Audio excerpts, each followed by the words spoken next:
Well, good morning, folks. I thought I'd better video this before something else happens. Got up this morning and came out here, set the timing,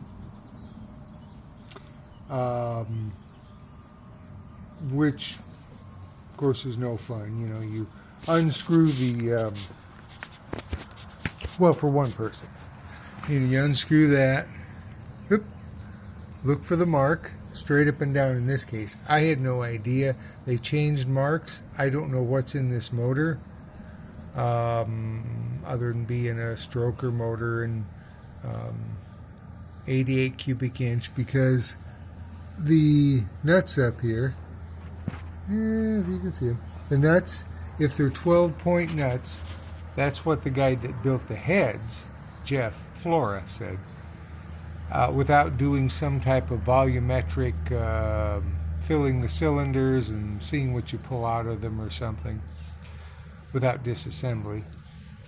Oh, I'm curious, but maybe I'm not that curious.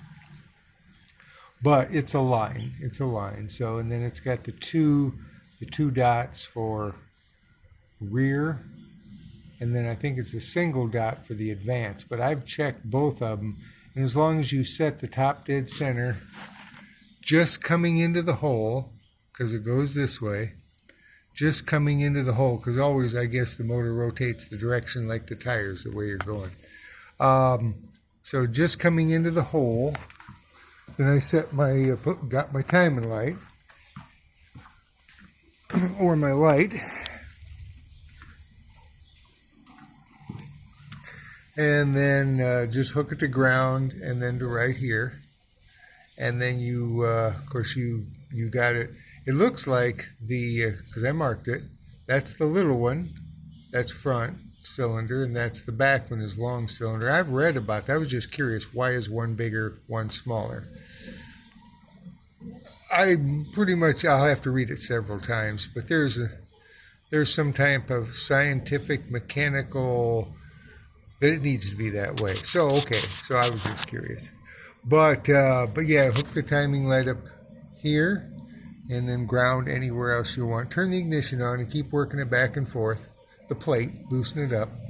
And then when the light comes on, off, set it to right when it comes on, and that's when the points are starting to open. And you don't really see it, but the little light lights up and you see it.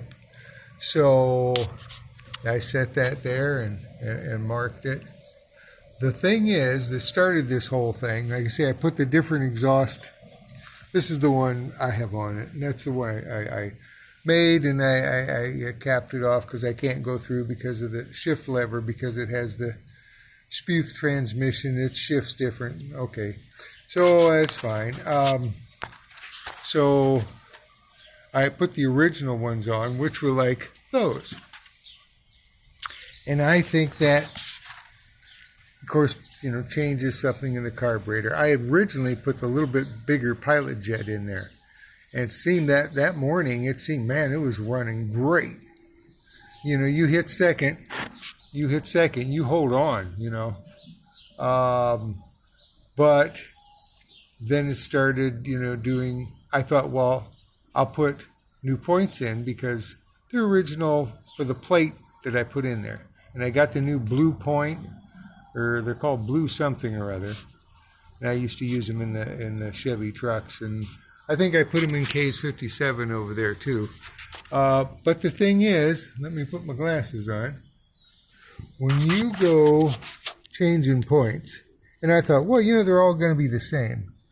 But between the center of the point, where it opens or closes, and the center of the bump that follows the little, well, I guess it would be the timing cam, they can vary. Like here, one was here, and this I kept this side centered right in the center.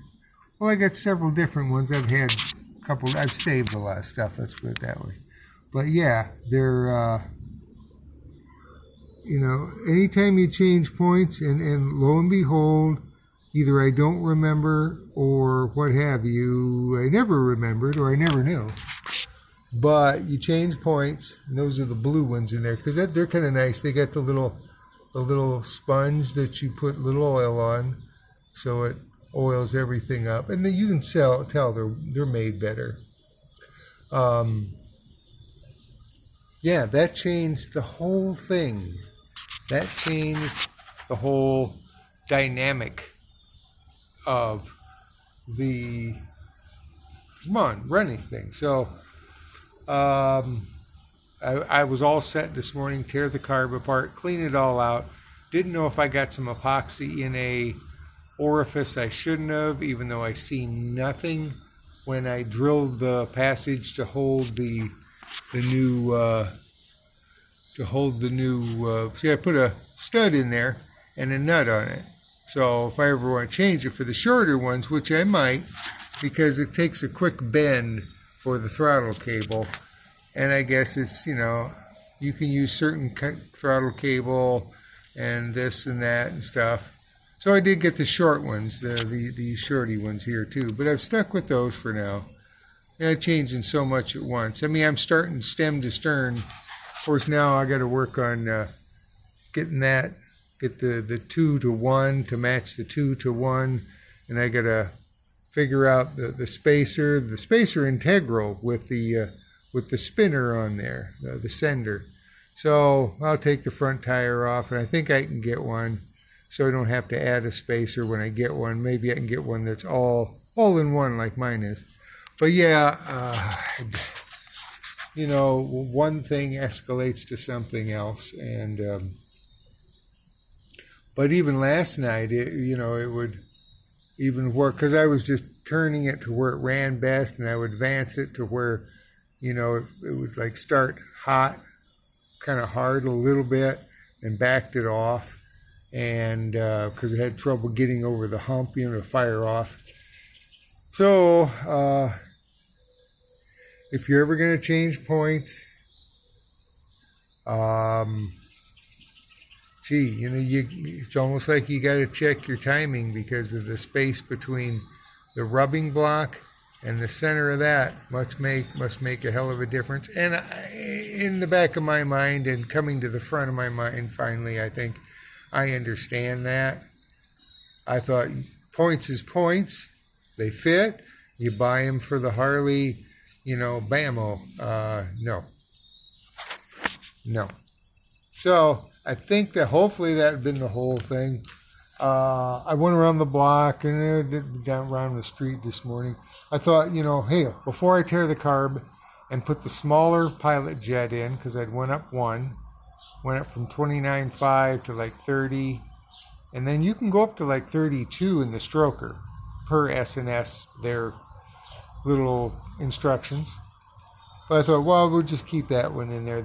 I went up one. And I thought that's the thing that really, you know, wow, you know, and really, you know, seemed a little peppier. But, so it's,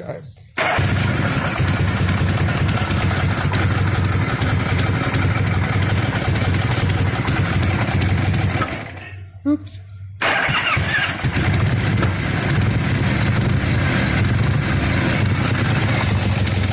That coughing was what it was doing last night, coughing all the time.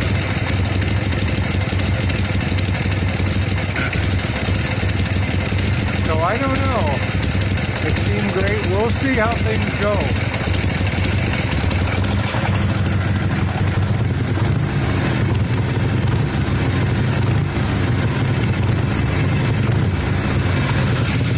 I did turn down the accelerator pump a little bit. Some people say you can turn it all the way off if you can roll the throttle on. So, well, that's it for now. Guess we'll keep an eye on things and try not to do too many things at once. If you're changing one thing, change one thing. A friend of mine, Harold, scolded me that just this morning when I was texting him. He says, you change too many things at once. And he knows. He's a smart guy, real smart guy. So, well, that's it for now, and I hope your bikes runs good, and keep the tires rolling and so forth. And I'll catch you guys later. And as I find out things, something else weird happens, I'll let you know. See you later, guys. Bye bye.